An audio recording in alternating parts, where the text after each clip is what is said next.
வணக்கம் நண்பர்களே. நாம் இன்றைக்கி ஒரு பொதுவான ஒரு பிரச்சனைக்குரிய விஷயத்தை பற்றி பேச போகிறோம். அது என்னென்னா கொரட்டை. பல பேர்த்தோட வாழ்க்கையில் இரவு தூக்கம் கெடுறதுக்கு காரணமே இந்த கொரட்டை தாங்க.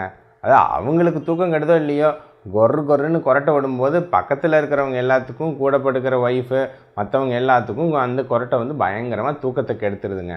அதுவும் இந்த அமெரிக்காலலாம் இந்த கொரட்டை தான் கணவன் மனைவிக்குள்ளே டைவர்ஸ் ஆகிறதுக்கு 3வது இடத்துல இருக்குங்களாமா. அதாவது கணவன் மனைவிக்குள்ளே சந்தேகம், அப்புறம் பணப்பிரச்சனை, இதுக்கு அடுத்தது கொரட்டை தாங்க டைவர்ஸ்க்கு லீடிங் காசு. அந்தளவுக்கு இது ஒரு பெரிய பிரச்சனை. நம்ம உலகத்தில் 45% மக்கள் எப்போயாவது ஒருக்க எப்படி இருந்தாலும் கொரட்டை விட்டுருவாங்க. அதுவும் 25% மக்கள் கொரட்டை ரெகுலராக விடுவாங்க.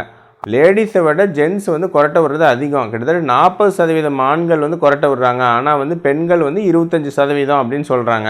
கொரட்டை விடுற சவுண்டு 55லேருந்து 60 டெசிபல்னு சொல்கிறாங்க. கிட்டத்தட்ட ஒரு மோட்டர் ஓடுற சவுண்டு.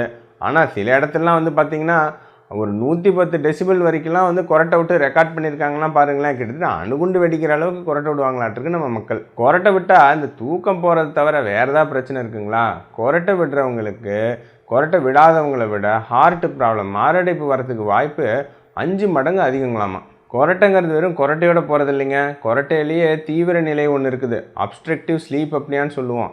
அது பலவிதமான பிரச்சனைகளையும் உடம்புல உண்டு பண்ணுது. இத்தனை விஷயங்கள் இருக்குங்க இந்த கொரட்டையில். நாம் இன்றைக்கி என்ன பேச போகிறோன்னா, இந்த கொரட்டை ஏன் வருது, இதை தடுக்க முடியுமா, இதிலேருந்து இந்த கூட படுக்கிற இந்த கணவன் மனைவிமார்களுக்கு ஏதாவது ஒரு பாவ விமோச்சனம் கிடைக்குமா அப்படிங்கிறத பற்றி தான் நாம் இன்றைக்கி பேச போகிறோம். கொரட்டைனா என்னன்னு தெரியறதுக்கு முன்னாடி அது எங்கேருந்து வருது, அதோட அனாட்டமி என்ன அப்படிங்கிறது நம்ம தெரிஞ்சுக்கணுங்க. அதாவது நம்ம தொண்டை அப்படின்னு சொல்கிறோம் இல்லைங்களா, சாப்பாடு முழுங்குறோம், பின்னாடி இருக்கிற தொண்டை, இதை ஃபேரிங்ஸ் அப்படின்னு சொல்லுவோம். அதே மாதிரி நம்ம மூச்சு காற்று சுவாசிக்கிறோம், அது உள்ளே பின்னாடி தொண்டை வழியாக போகுது, இதை நேசோ ஃபேரிங்ஸ்னு சொல்லுவோம். இது ரெண்டும் ஒரே இடம் தான், நேசோ ஃபேரிங்ஸ் அப்புறம் ஓரோ ஃபேரிங்ஸ் அப்படின்னு சொல்லுவோம். இந்த இடத்துல சில முக்கியமான உறுப்புகள் இருக்குதுங்க. அதாவது என்ன அப்படின்னு பார்த்திங்கன்னா, நமக்கு சாஃப்ட் பேலட் அப்படின்னு சொல்லிட்டு இருக்குது. அப்புறம் அதோட உவிலா, சிறுநாக்கு அப்படின்னு சொல்லுவாங்க. அப்புறம் பார்த்திங்கன்னா நம்ம நாக்கோட பின்புறம் அடிப்பகுதி, இதெல்லாம் அந்த இடத்துல இருக்குது.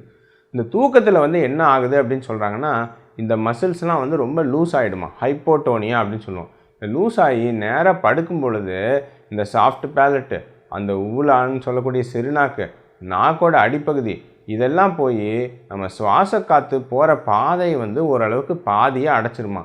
இந்த தசைகளை தாண்டி காற்று போகும்போது இந்த தசைகள் வைப்ரேஷன் ஆகும். அந்த வைப்ரேஷனுக்கு பேர் தான் அந்த கொர்ருன்னு வரக்கூடிய கொரட்டை. அதை விட தீவிர நிலை ஒன்று இருக்குதுங்க. அதுக்கு பேர் என்னென்னா அப்ஸ்ட்ரக்டிவ் ஸ்லீப் அப்னியா. இது கொரட்டையிலே ஒரு படி மேலே.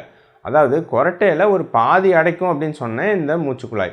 ஆனால் இந்த அப்ஸ்ட்ரக்டிவ் ஸ்லீப் அப்னியாங்கிற நோயில் இது கிட்டத்தட்ட ஒரு 10 செகண்டு 15 செகண்டு சுத்தமாகவே அடைச்சிடும். சுத்தமாகவே அடைச்சதுன்னா என்ன ஆகுங்க, மூச்சுட முடியாதானே. ஸோ இதை நம்ம என்ன சொல்லுவோம்னா பெரிஃபெரல் அப்னியா அப்படின்னு சொல்லுவோம். ஸோ அந்த நபர் தீவிர கொரட்டை பிரச்சனை உள்ளவங்க ஒரு 10 செகண்டு தூக்கத்தில் மூச்சே நின்றும். மூச்சு நின்றுச்சுன்னா என்ன ஆகும், ரத்தத்தில் ஆக்சிஜன் குறையும். ரத்தத்தில் ஆக்சிஜன் குறைஞ்சதுன்னா மூளைக்கு போகிற ஆக்சிஜன் குறையும். உடனடியாக மூளை டக்குன்னு நம்மளை எழுப்பி விட்ரும். ஏன்னா அப்போ தான் நம்ம வாயை திறந்து நம்ம மூச்சு விட முடியும். ஸோ இதனால் இந்த அப்ஸ்ட்ரக்டிவ் ஸ்லீப் அப்னியா இருக்கிறவங்களுக்கு என்னென்ன பிரச்சனை வரும் அப்படின்னு பார்த்திங்கன்னா, ஒரு நைட்டு தூக்கத்தில் 4லேருந்து 5 வாட்டியாவது இந்த மூச்சு நிற்கிறது நடக்கும். அப்புறம் பார்த்திங்கன்னா இந்த நைட்டு தூக்கங்கிறதுனால காலையில் பயங்கர தூக்க கலக்கமாக இருப்பாங்க.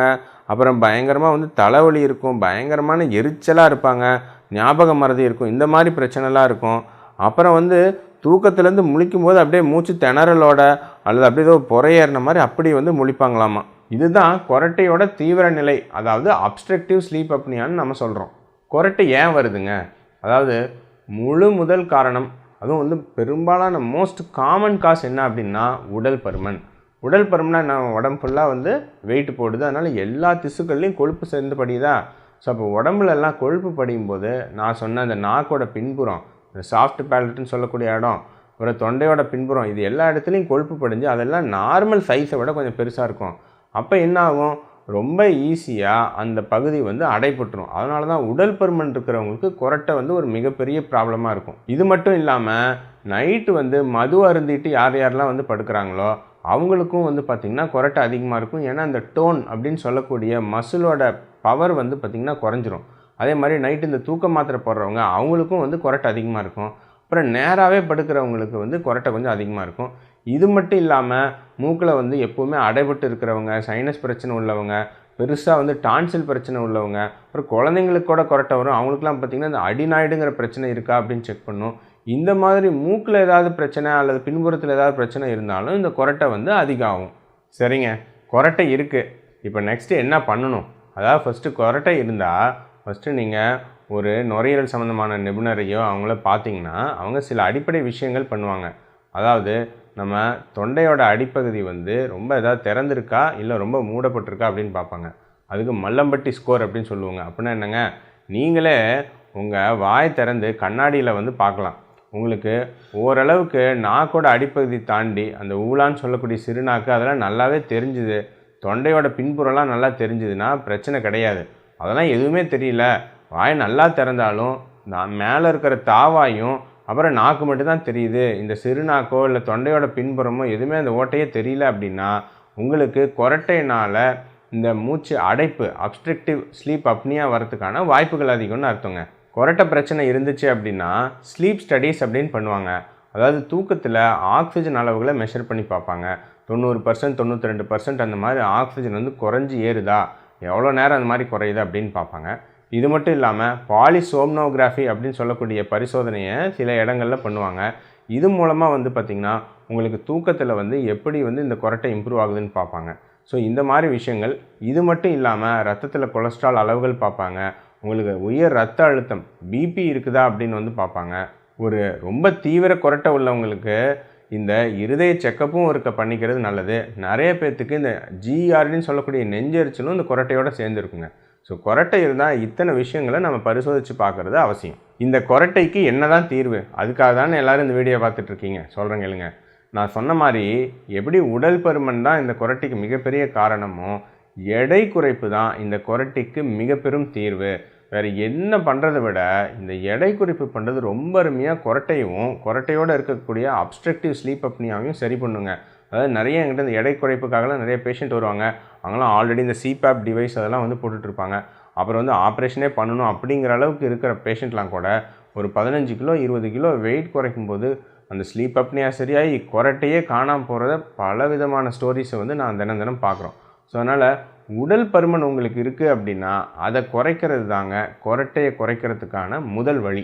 ரெண்டாவது, உங்களுக்கு மது அருந்தும் பழக்கம் இருந்தால் அதை வந்து முதல்ல நிறுத்தணுங்க.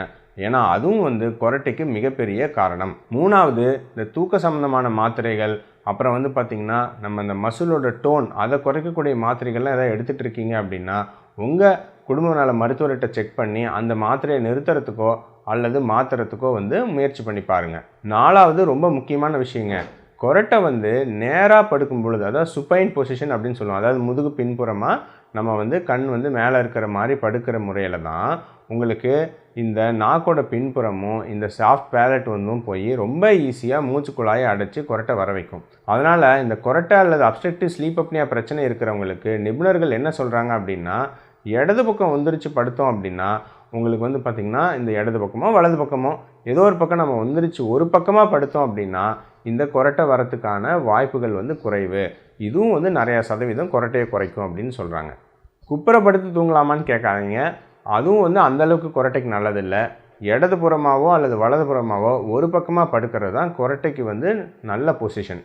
இது மட்டும் இல்லாமல் சரி இதெல்லாம் வேலைக்கு ஆகலை, சரி உடல் பருமன் எல்லாம் குறைச்சாச்சு, அப்புறம் நீங்கள் வந்து ஒரு பக்கமாக படுக்கிறீங்க, மது அருந்தும் பழக்கம் தான் நிறுத்தியாச்சு, இதுக்கு மேலே கொரட்டை இருக்குது அப்படின்னா உங்கள் பல் டாக்டரை போய் பார்த்தீங்கன்னா சில டிவைஸ் கொடுப்பாங்க. அதாவது தூங்கும்போது வாயில் மாட்டிக்கிறதுக்கு மேண்டிபுலர் அட்வான்ஸ்மெண்ட் டிவைசஸ்ன்னு சொல்லுவோம். இதை போட்டாலும் கொரட்டை வரத்துக்கான வாய்ப்பு குறையும். அதாவது என்ன அப்படின்னு வந்து பார்த்திங்கன்னா நம்ம இந்த தாடை சொல்கிறோம் இல்லைங்களா, நிறைய பேர்த்துக்கு தாடை கொஞ்சம் உள்நோக்கி இருக்கிறதுனால தான் கொரட்டை வரும். இப்போ நீங்களே பாருங்களேன், இப்போ பெருசாக சவுண்டு வரல, இதே இப்போ பாருங்கள்,